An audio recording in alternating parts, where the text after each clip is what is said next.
Dans moins d'un mois, ça va être officiel. Ce sera plus permis d'utiliser un appareil de chauffage au bois non réglementaire et c'est l'aboutissement d'un projet de loi déposé en 2021 qui vise à améliorer la qualité de l'air à Québec. Et depuis 2021, il y a un programme de subvention qui est offert aux citoyens qui veulent remplacer leur appareil par un modèle réglementaire.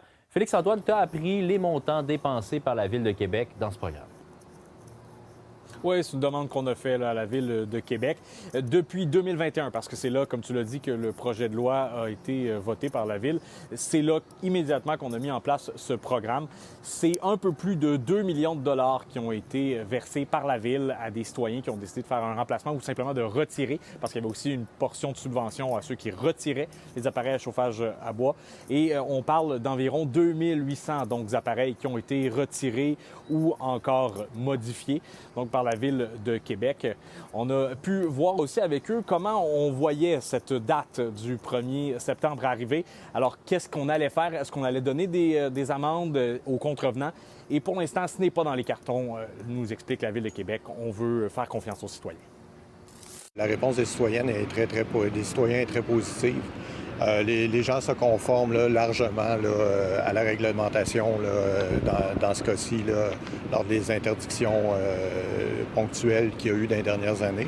On estime à 98 au moins le taux de conformité, donc on est confiant que les gens vont respecter la réglementation. Qu'est-ce que l'opposition officielle en pense de ces montants-là? Bien, elle n'est pas nécessairement contre le fait d'avoir eu ces subventions et d'avoir ce programme mis en place. La seule chose qu'elle a comme enjeu, c'est de s'assurer que bien, si on se fie à des données sur la qualité de l'air, ces données-là sont exactes. C'est toujours l'échantillonnage, de quelle façon ils s'y prennent. Comme je vous le rappelle, les prédictions de la Ville, notre expert, après analyse, c'est 1 du temps qui sont exacts.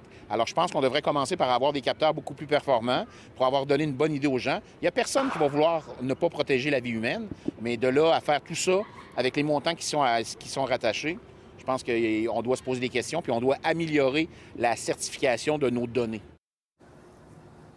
Je vous rappelle donc que la nouvelle réglementation entre en vigueur dès le 1er septembre de cette année. Merci, Félix. Au plaisir, Jean-Simon.